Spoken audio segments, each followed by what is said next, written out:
the IB has an emphasis on not just doing an exam, but learning orals, learning how to produce a great presentation and how to confidently present.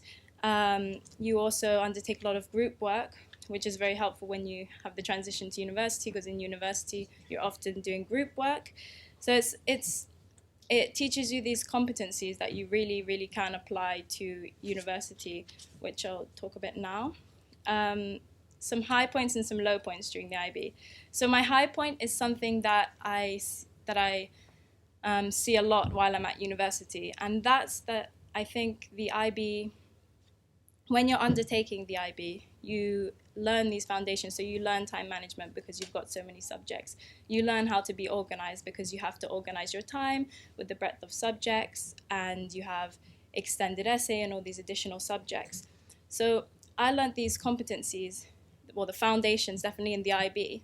So when I came to university, I only had to develop them.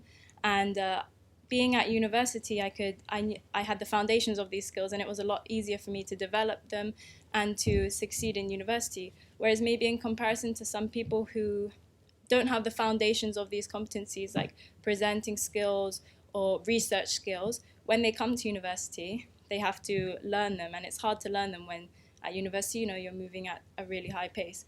So a high point is definitely looking back and knowing that the IB, although it was very challenging, it taught me a lot, and I have a lot of, I have foundations for key competencies that I can use at university and also in the extended working world. Challenging point of the IB. Well, definitely a challenging point is putting in the extra hours. You do have to be dedicated, and you do have to work really hard, and that was challenging sometimes, on the weekends if your friends are going out and you have to really study, but in the end it paid off.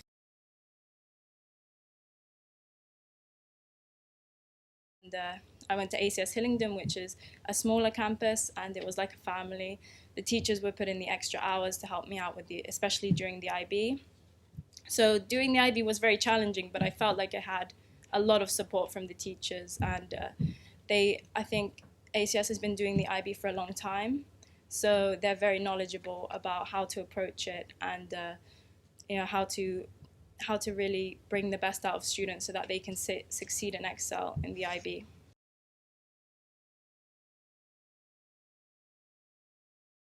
So I often get asked what type of students suit the IB. Well, there isn't a typical student that suits the IB. The IB can suit everyone, but I would definitely say that the traits that are helpful to have when undertaking the IB are people who are motivated, hardworking, and definitely inquiring. The IB teaches you how, you learn knowledge and you learn to apply it to different situations, but you're also very encouraged to challenge what you learn and to question it. And so being inquiring, you need to be inquiring about all your subjects and what you learn.